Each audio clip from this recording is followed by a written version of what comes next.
We're just good. Okay. Okay. Megillat Esther.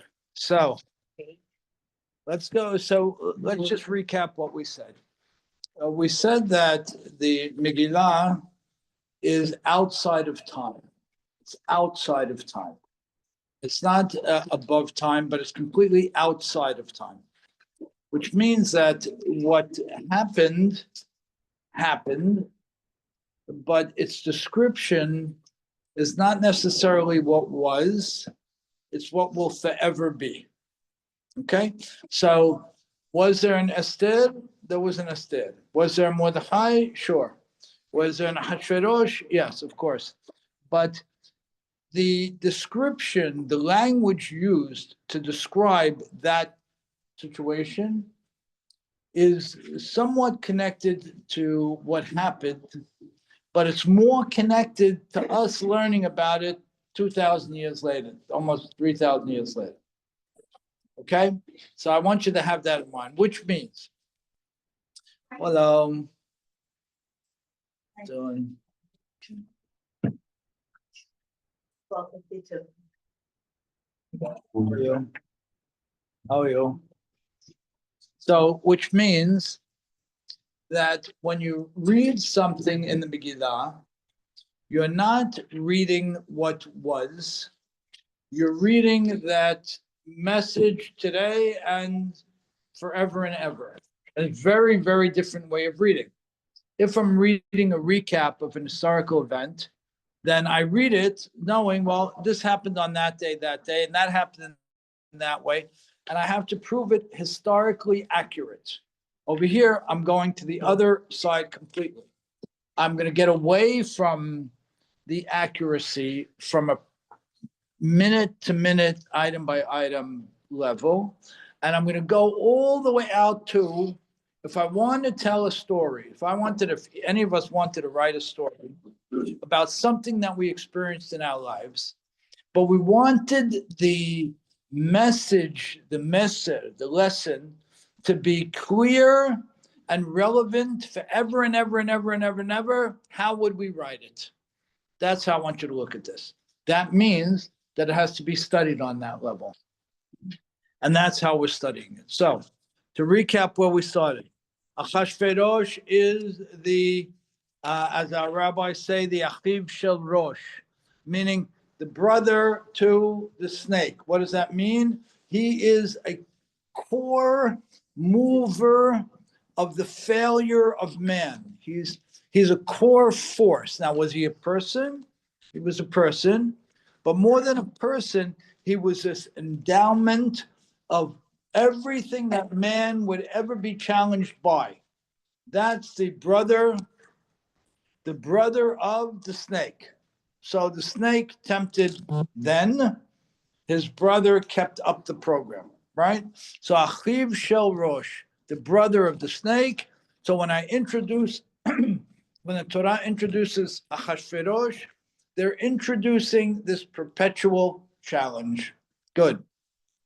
Where was he? In Shushan HaBirah. Shushan HaBirah, we know the only other time the word Birah is used in the entire 24 books of the canon. The only other reference to Birah is to the city of Jerusalem, which means if he's calling Shushan, right, in Babylon, the Birah, the capital, he's trying to move the capital of the world order from Jerusalem, i.e., God and our Torah, to another place. If we can move the world order over, then we finish the Jewish thing, we finish the Jewish God idea, all that. So the only other time in the entire canon that the word Birah or capital is used is in reference to Jerusalem. The fact that it's used here is supposed to demonstrate and make it clear what's going on here, the fantastic challenge and conflict that's going on. Good. Next, Mahodu Ba'ad Kush. We're saying that he controlled all of the, what page is it? 1256. Okay. 1252. He controlled all of the civilized world at that time, which means Whatever Achashverosh would have pulled off would have stuck, because the entire world was under his dominion. Right? We have massive struggles in the world, right? Between America and parts of Europe and Russia, China, right? And what's the struggle? The struggle is very clear. It's whose culture, whose values are going to define humanity. Whose values?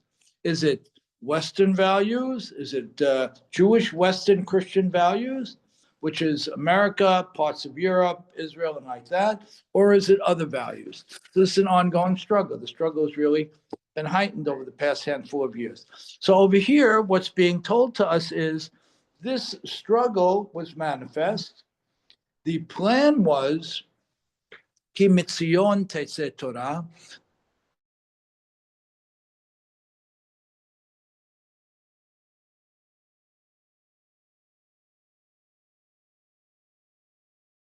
come from Zion, which is Jerusalem. But he wants to break the Jewish model and create his own. Then he's going to move the center of focus on the planet to where he is.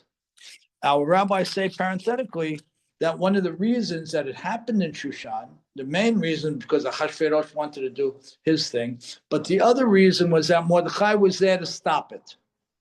And Mordechai was there to stop it. It would not have, this person had to be in place who could stop it. Doesn't mean he will stop it, but there has to be someone in place who could stop it. So because Mordechai was going back and forth between Shushan and Jerusalem, they say he went back and forth a lot, trying to get the Jewish community reestablished there, unsuccessfully, but for a handful, small amounts of people. So therefore, the antagonist and the protagonist meet up. The two opposing forces meet up where? In Shushan. And when we say that Achashverosh controlled, he basically controlled the entire civilized world at that point, which means that whatever he did would have stuck. Can I ask a question? Hey, Felicia. Just when you said in the beginning that the story of the book of Esther, it's for eternity. So it means that Ahasuerus is not necessarily a character. A person right. Can be a concept, can be an idea. 1,000,000% exactly right. That's perfect. That's the way I want you to learn it, because that's the way it should be learned. He's a concept. He's an idea. He may have been a person, but he's more a concept than an idea. Excellent. All right. Okay. So let's go. So that brings us all to the second verse in the Megillah. Bayamim ahem kishevet hamelech Achashverosh al kisei malchuto asher b'Shushan habira. Right. In those days when he was settled on his throne. Heather, what does it mean when somebody is settled on their throne? I'm going to give you a hint. In the next pasuk it says that b'shnat shalosh l'malko. Shnat shalosh l'malko. Whenever we see the word three, again, in the canon, in the Tanakh, whenever we see the word three, what does it mean? It's important. Past, So present, and future? What's that? Past, present, and future? No, but keep going. Three, whenever I see the word three. 3 days to prepare for the receiving of the Torah. 3 days that Abraham and Isaac walked till he was put up on the altar, right? Getting ready for something. We're getting ready, good. So why 3? Whenever you see a 3, yeah? Now, whenever you see a 3, it means there was the emotional confrontation.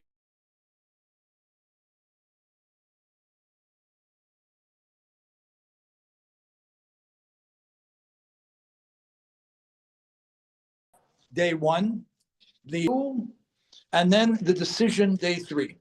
So in Judaism, we have a very hardcore value, which is we never make a significant decision in less than 3 days. We never should, especially now in the time of instant stuff. When somebody is confronted with a complex question, family question with the decision shouldn't be made in less than 3 days. We hold day 1. It's the initial reaction to the question is emotional. Day 2 allows us to move it more to the center. And day 3 enables a well-balanced consideration. When we say that this was the third year to his kingship, it means that the turmoil was over, the consolidation was over, and now he had absolute rule.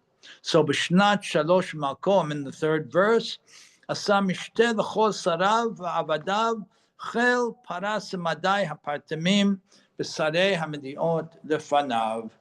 So what do we say here? We say as follows, again, based on, as as Kola just made clear, these people existed, and the but is the biggest but, and I have to interpret everything that way. So when we say he made, it's the third year, it could have been the third year, could have been the middle of the fourth year, could have been whatever year.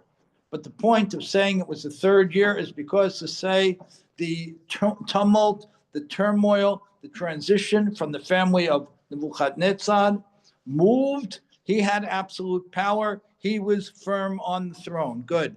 Asam mishteh l'chol sarav v'avadav. Who did he make the mishteh for?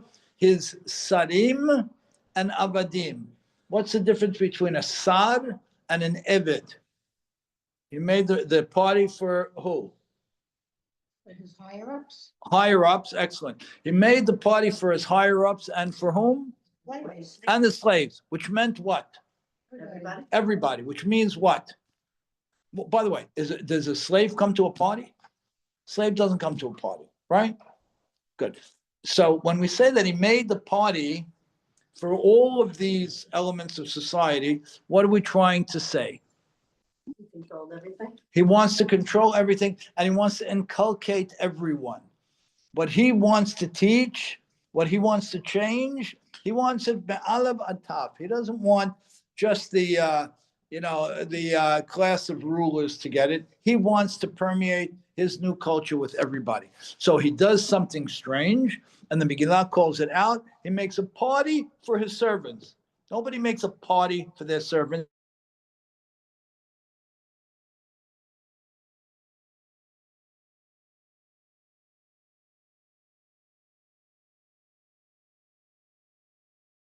They're right there. They're in the midst of it. They're both. Very good. They're both Sarim and Avadim. Very good. They're both. Actually, both. Chel Paras Madai. So Chel, what is the Chel Paras Madai? What is a Chayal in modern Hebrew? What do we call a Chayal? A soldier, right? Great. So when we say the soldiers of Paras and Madai, we could say what? That those are the soldiers of the key cities or the key city-states in his empire. Or they say, if we're trying to inculcate, if we're trying to indoctrinate, so these are the people this is what represents the fact that there was to be pores, perusan neged hata'ava, and madai, the people who could never say die. So the rabbis explain as follows. What does he want? He wants a culture where there's never enough. There's never enough. There's never enough anything. You can't be in love with one person because it's not enough. He wants to corrupt the family. To love one is not enough. To have a certain level of assets is not enough. To have a certain level of success is not enough. And if Ahashverosh can begin his indoctrination with a perspective of end die, ad bli die, there's no end, there's never enough, a person never feels content, what happens in that case? What happens? They what? They're never satisfied. They're never satisfied. Excellent. And therefore what? They keep trying. They want more, and therefore what? Oh, you're.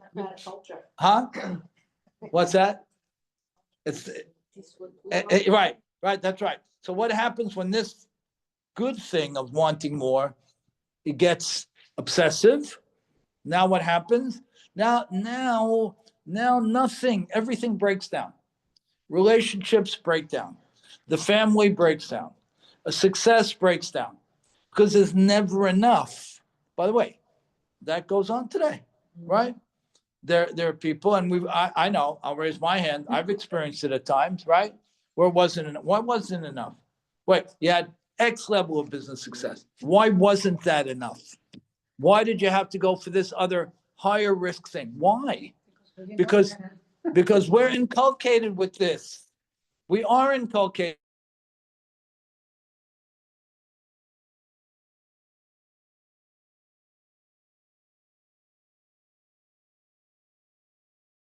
Most of a person's grief, they don't always blaming God. God help me, God help me. God help you what, man? I was watching. You did it. What do you want from me? I was just watching, he says, so to speak, right? You didn't understand what a healthy level of X was, what a healthy level of relationship was, what a healthy level of success was. You didn't understand. You couldn't stop. And therefore, you're suffering. So get your act together. I wonder sometimes how just annoyed God gets with us, where he says, you called the wrong number. Go home and get your head together. So they say that a person doesn't die with half of his desires in his hand, right? He dies with 100% of his desires in his hand, meaning that everybody, no matter what a person has, they always want. And from Achashverosh's perspective, he's now figured it out. The moral leaders of the civilization are the Jews, right? They had the temple, they had that closeness to God, they had it. Now they're under his dominion, no temple. Temple's destroyed. Now we're under his dominion. If I pull this off with the Jews, I own everybody because their point of reference is the strongest.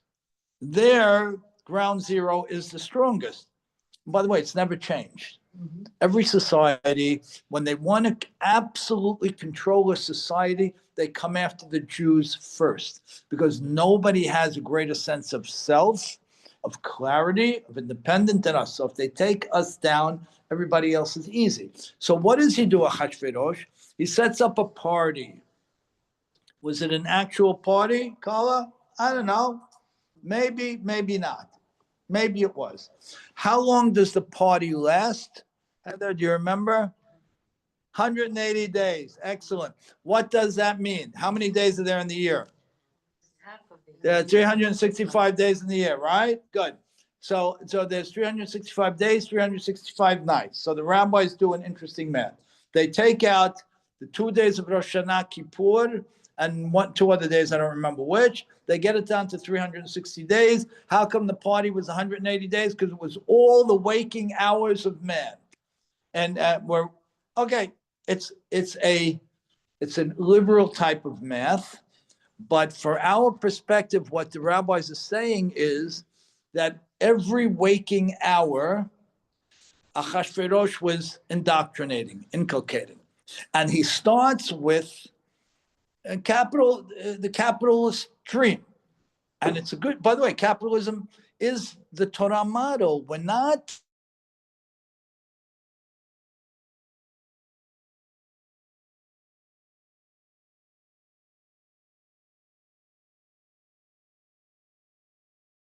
Not socialist or communist, right? So he starts with the capitalist dream, so to speak, and then he just tips it a little bit more.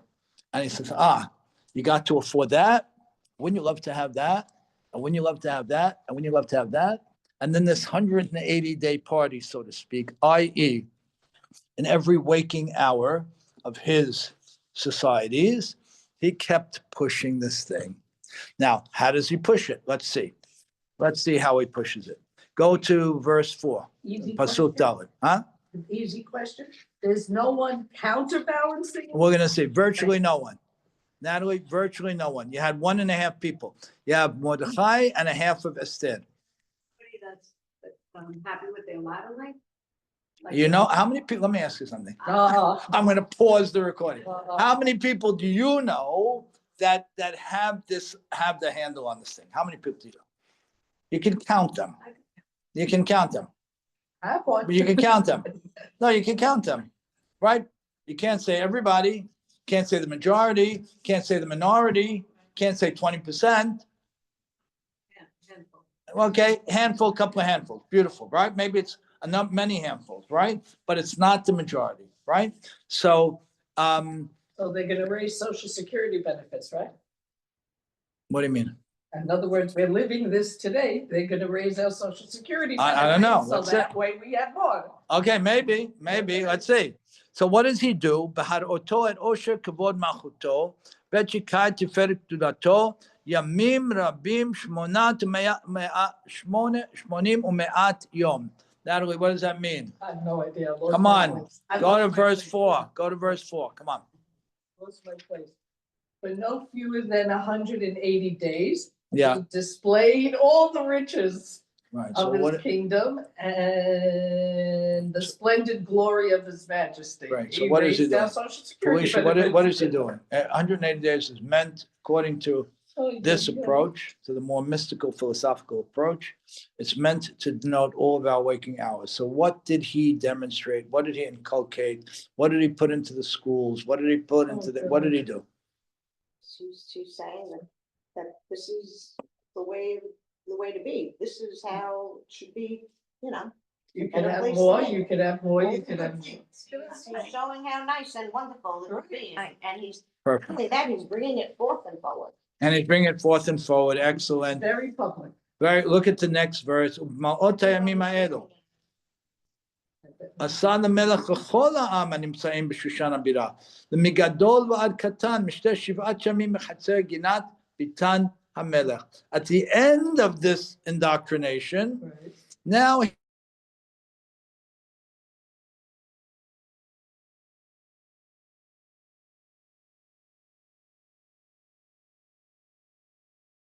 end, I said end, but it's really not correct. What does that mean?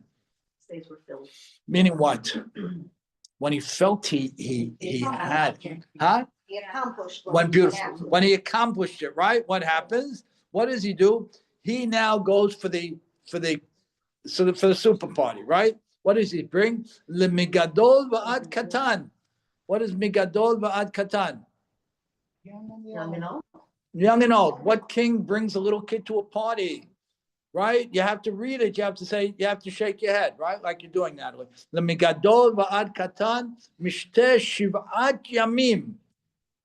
What do we care how long it was? When we say, if we're looking at this as if forever, huh? It went through Shabbat. 10 days. The indoctrination is complete. It's comprehensive. It pushes everything aside, even the cornerstone of our relationship with God. Mind-boggling. When you read it, you see what was really going on here and why it was a threat. Now, where does it happen? Behatzer ginat bitan hamelech. What does that mean? What does that mean? In the garden of the king.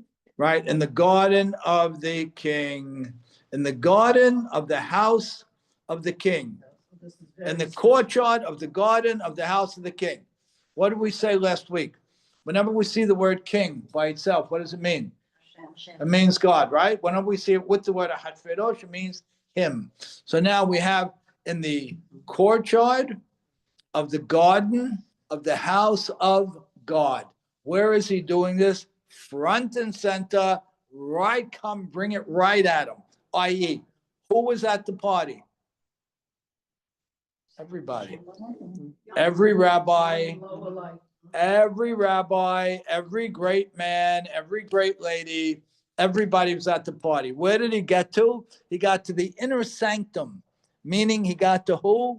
He got to the best. He got to the religious leaders. He got to everybody. He got to everybody. By the way, it's today. I know. It's 1,000,000% today. It's 1,000,000% today. This is us. Kaka, turn it this way. This way. It's our story. It's our story. And the thing you have to appreciate, this, huh? What's that? Used to believe that. Okay. Okay. Okay. You don't believe it's everywhere. Do you believe it's very, very, Prominent. I believe as some go this way, or some go this way, some go this way. Okay, That's why. Okay. They're on their way. Okay, fine. okay, that's okay. That's good. Okay, good. All right, good. I'm happy. That's fine. Let's go.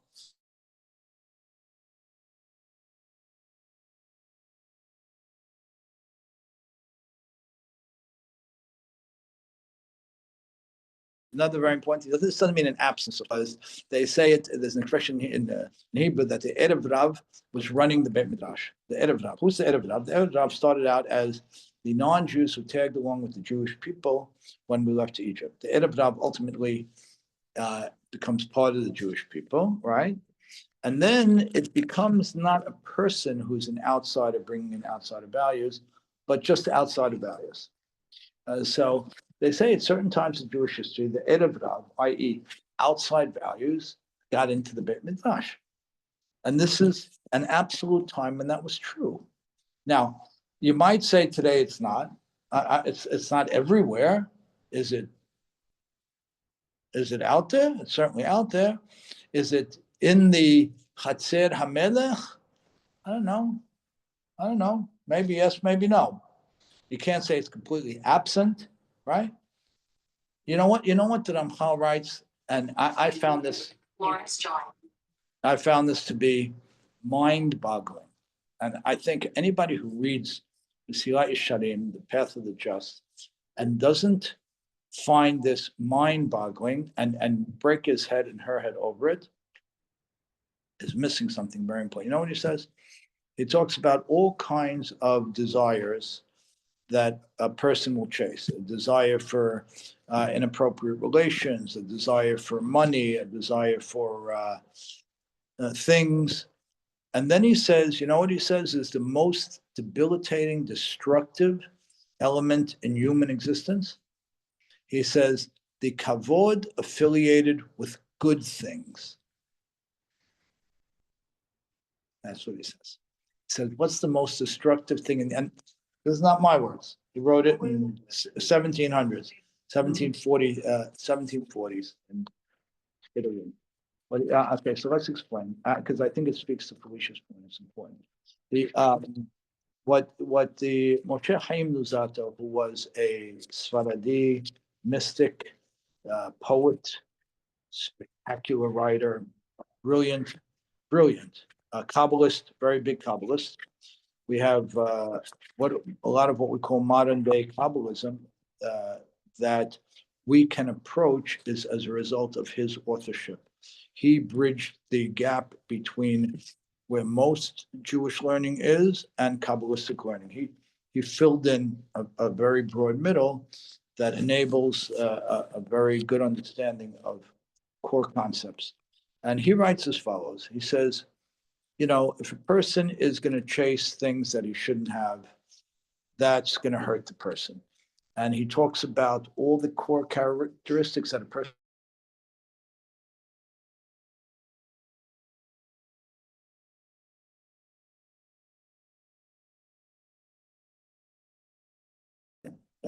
tahor or naki, compartmentalized. What does that mean?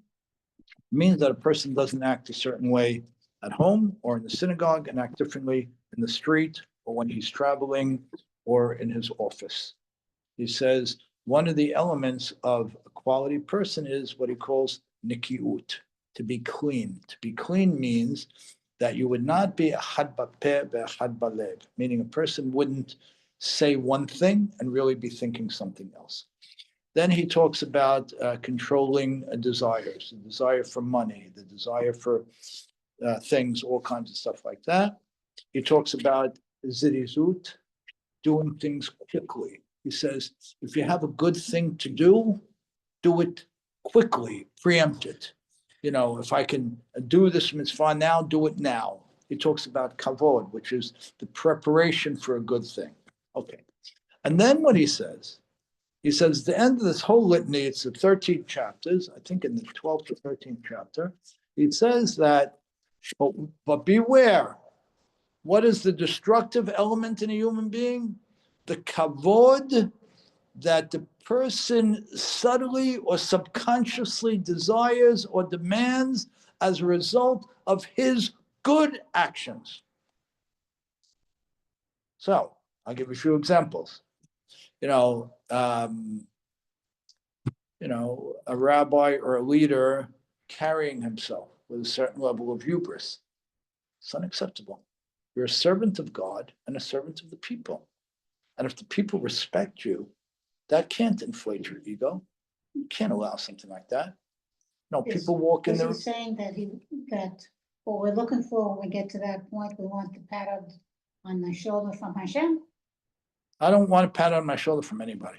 That's No, but exactly. is he saying that's what we're not supposed to do? Good. So if anybody's gonna pat me on the shoulder, great, let it be God, but that's it. You know, In other words, you're not doing it for the glory, like say you do somebody Yeah. a favor, you're not doing it for the. right, and on a subconscious level, I'm not looking around when I walk in the room. I watch people when they walk in the room, Some people that, looking a little bit this way, that way to see who gives them kavod, who stands up, who this, who that. What are you doing? What are you doing? What are you doing? And, So it's saying be humble. basically. it's saying, it's saying you have to do the right thing and the super right thing, but you have to control yourself and not looking for kavod. And he says the most debilitating thing in a human being is not negative traits like jealousy and this, that.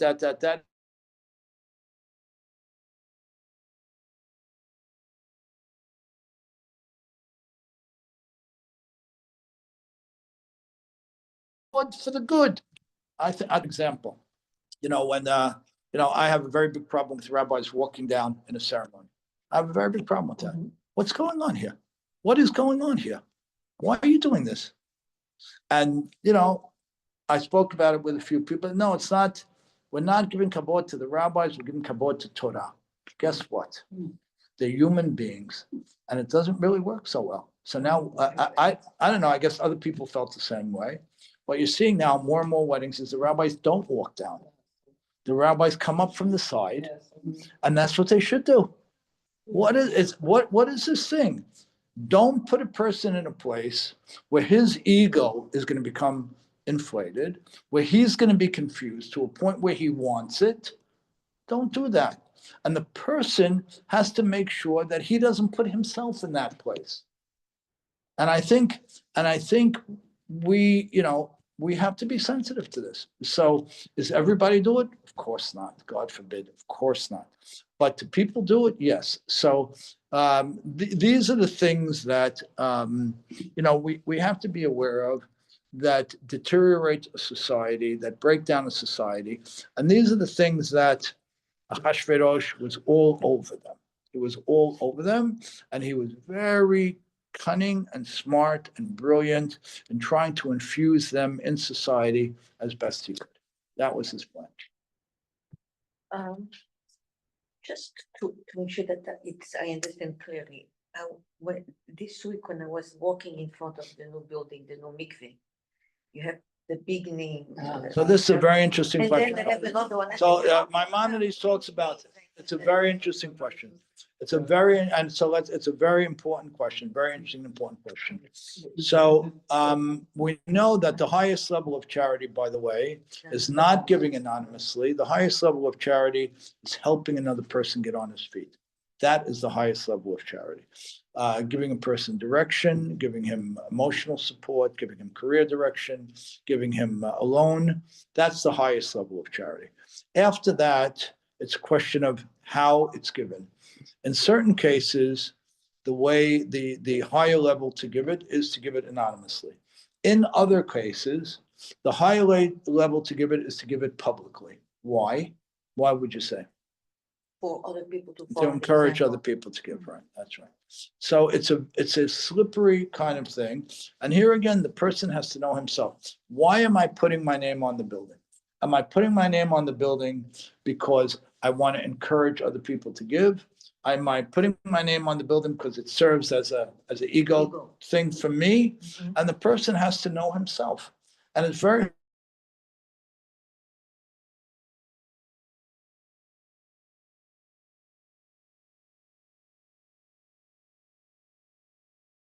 himself herself better than a woman who's the pinnacle of creation. And I'm not saying this because it's this crowd. A woman who's the pinnacle of creation has a much clearer sense of truth than a man.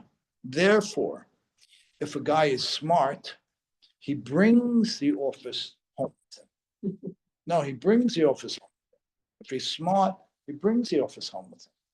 Because the woman might not have the business background, but she has a sensibility and a clarity and a lack of self-manipulation that men don't have. And so the woman is a much clearer point. So when someone is about to make a donation, ideally he sits with his wife and he says, listen, honey, here are the elements here. Will inspire some people if we put it up, but here are the issues. We know that there are ego issues that come into our own heads and this and that. What's the right thing to do? That's what should happen. And the rabbis don't say blanketly that everything should be anonymous. It shouldn't. Because if it was, then you wouldn't be training, you wouldn't be teaching.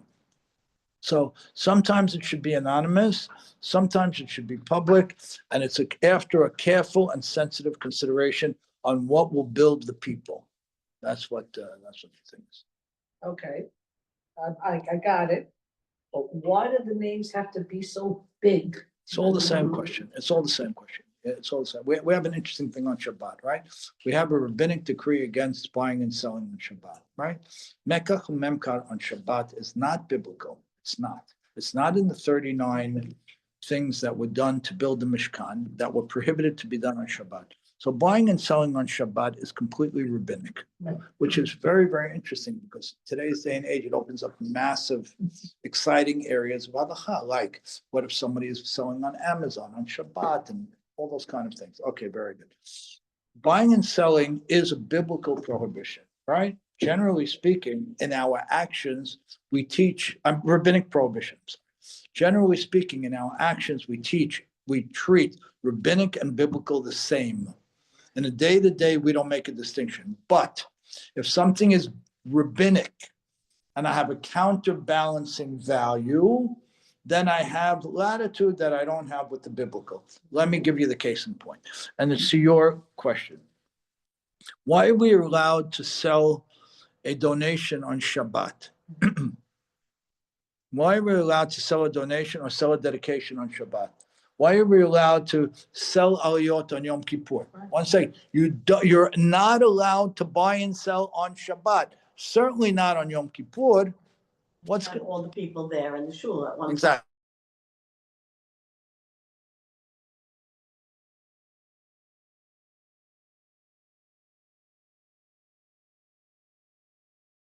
Needs of the heavens. So they're good. I am going to balance. I have a rabbinic prohibition against a greater, a collective need. So I'm going to balance the two. So in this case, we say, yes, I have a rabbinic prohibition against buying and selling. And when the person bought Aliyat Kohen, he did just that. He bought Aliyat Kohen. Now, does he come across with the money? No. But did he do a transaction? Yes. Is a transaction rabbinically prohibited? It's rabbinically prohibited. Why do we let it done on Shabbat? Because we have chepsei shamayim, we call it, the needs of heaven. And to achieve the needs of heaven, we can most achieve them. In this case, the need of heaven is that the synagogue is supported. To achieve the needs of heaven, we can best achieve it with a large crowd in the room. Why am I bringing up that? Because all of these things become their judgment calls to a point. So do we want to sell the aliyot or not? Aren't we doing transactional work on Shabbat or holidays? Yes, but we have another consideration. Do we want to go public with the donation or not? What's the consideration? And people have to be very, very honest. It's very hard to be honest. Who was the one person, sorry to say, but who was the one person in this story who ended up in the Chatzer HaMelech? One that you're going to see as the story goes on. You're going to see everybody's bowing down to Haman. By the way, you're allowed to bow down to a viceroy or a king. Halachically, you're allowed to bow down. So but the bowing down meant they were being inculcated, enculturated.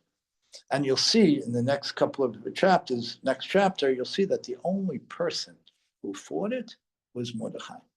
And he remained in Hatzer HaMelech, right by the door of the king. Which king? God. One man did it. One person did it. So these are the, okay, good. Let's go. How much time we have? Have some more time, right? Okay, great.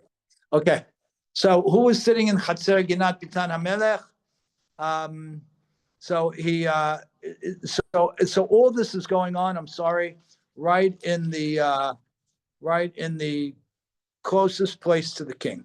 In other words, it reached the most higher up people. Chur Karpas, go to verse 6. Chur Karpas, Tchelet, Achuz, Bachavle Boots, Bagaman, Agide Kesef, Amud 6, Matot, Mitot Zahav, Chesef, Arispat, Bahat, Veshesh, Badar, Besocheret. Who wants to read it in English? What was going on? You went all out. Huh? You went all out. It went all out.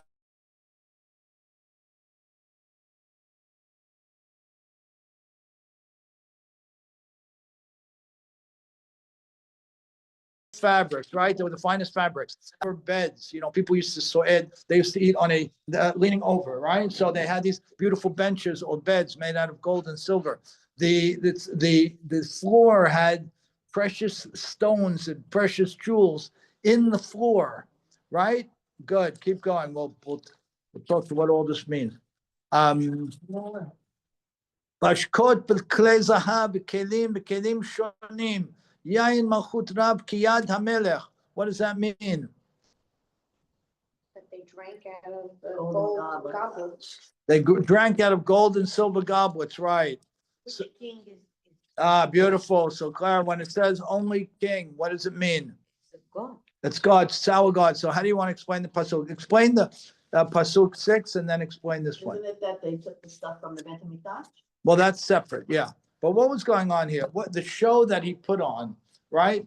They remember his primary value. His primary value was to create an insatiable appetite in people. That's his primary value. When he achieves that, what does he do? Now it's easy. The rest of the game is easy. Now what he does is, because he's created an insatiable appetite for more, now what he does is he very subtly moves the dial to make people's overwhelming focus to satisfy that need. And now it becomes a physically focused life with some spirituality thrown in. That's what you got. By the way, does that sound familiar? I'll raise both my hands. It's the truth. It's the truth. Now, do we say that the physical stuff is bad? Of course it's not bad. God put us here for a reason. We talked about it in the concept of B'Shvat. We're here, physical beings on a physical planet for a reason, to perfect it here. And we can. But we have to be constantly challenged by the fact that the pendulum has moved over and we got to push it back. So what does he do? He puts all the greatest riches around us to see us, to make, we're human beings. And what he wants to do is just get us, indoctrinated with that kind of thing. So So, he's bringing in the spirituality of God. huh? He's bringing in the spirituality of God. He's saying, be spiritual, guys. Don't worry about it. He's saying But look at all the gorgeous items on this table, and become, want these things, want them. Very interesting, right? Last week's parasha, what did we read? We read the 10 Commandments, right? Right. What's the 10th of the 10 Commandments? What's the 10th? Your neighbor, Something. something. don't convert. 10th one, 10th. No tachmod, right? Don't covet. Don't be jealous. What does don't covet mean? Don't be jealous.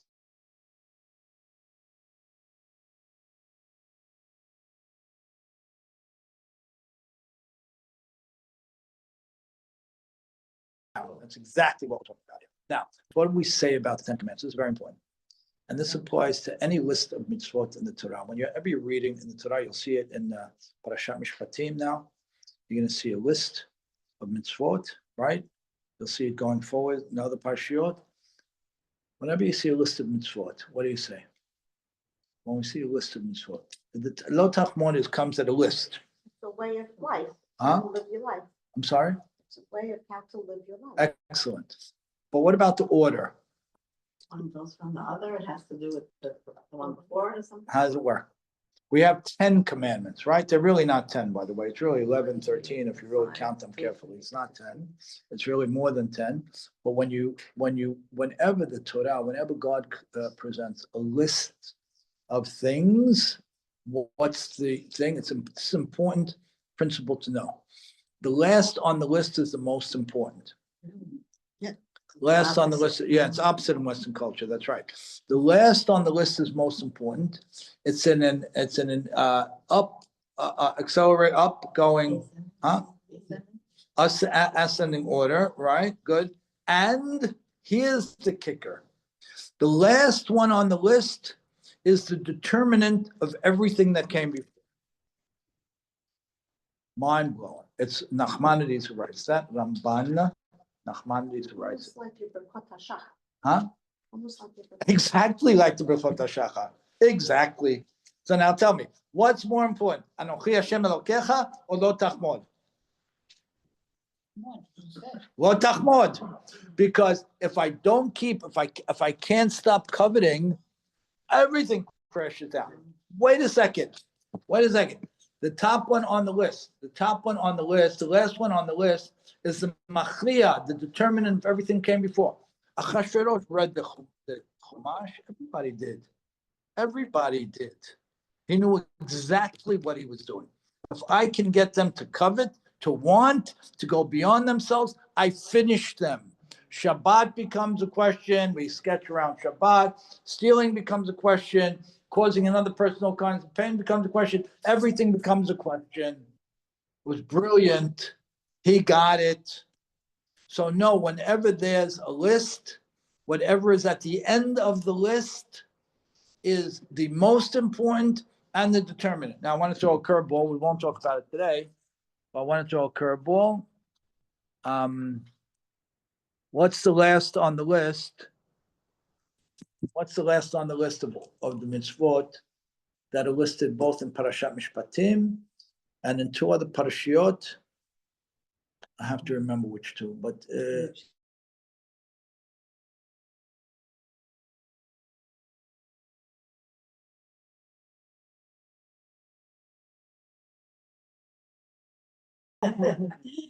so we have in Parashat Mishpatim, we have torts and damages, we have slaves, we have holidays, we have respect. Goy Arayot But also. what's the last on the list? No, mind blower.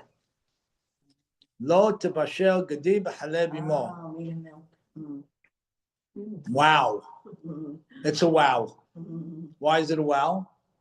I think that would be the most important thing. Right? You wouldn't think it would be the determinant of everything that came before. Huh? No, forget the compassion. No. We are what we eat. In Judaism, everything, Natalie. Even muffins. We are what we eat, right? We are what we eat, yeah? So which means that a person's way of thinking, way of emoting with emotions, way of acting is all function of that. Crazy. No, but it doesn't happen once, the meat and milk thing at the end of the list. It happens 3 times. Pretty crazy. So when the modern phrase, I don't know how modern it says, we are what we eat, we are what we eat.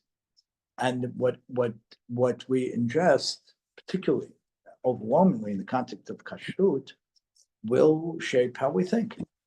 Very interesting thing. They say that, and this is a different conversation, but it's something, if you want to do it, we should do it. There's a whole discussion on the philosophical, mystical side about what happens when somebody ingests something unkosher. And what the description is, it's a disaster. No, it's a disaster. The parts of the neshama are forced away from the person.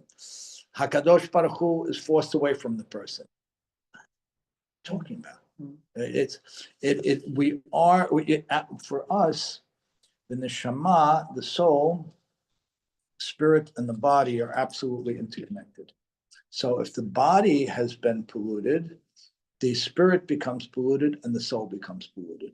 And a polluted soul and a polluted spirit start to make different decisions. That's the upshot in a minute. It's a longer conversation, but that's the upshot. So that's the thing. So what did Achashverosh know? He knew this. And he says, if I can get him here, I totally got him. Now, what do they say? They say things like, Are they eating unkosher yet? no, No. no. I was just bringing that as a point. I'm just wondering. No, what they're doing here is the Lo Tachmod. This is Covet International.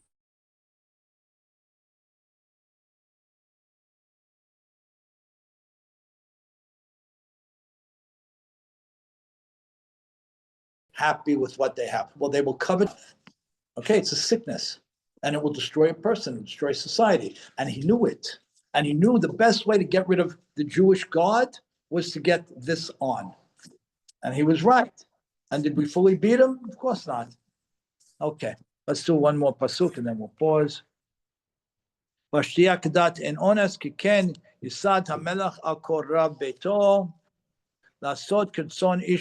does this mean? Where are you? What country? You know what? I'm going to pause here. I want to pause over here. This really take us in a little bit of a different place. So let's hold off there. So just to wrap, we understand that this is a book forever. We understand that the terminology used is not meant to anchor us in a specific happening. It's supposed to describe in a very limited way that happening, and it's supposed to create in our mind very big pictures and very broad pictures. So when you read it, think in the broadest terms. We understand what Achashverosh was trying to do. We understand that Achashverosh is more than a person. He's a perspective, and that perspective is very much today, and it resides in each of us, in every one of us, and we're good people. The people who didn't show up where Mordechai did, the people who were bowing down to Haman, meaning they became enculturated, were great people. So that's the rub. If there was a black and white issue, if there was the good guys and the bad guys, okay, everybody wants to be a good guy. This is the good guys and the good guys. And when you have the good guys and the good guys, now you have a real challenge. You have the guy who's doing chesed, who has too big of an ego. What do you mean? He's a super chesednik. He's great. He's big Talmid Chacham. Okay. But that part you got to get rid of. All right. All right. Thank you.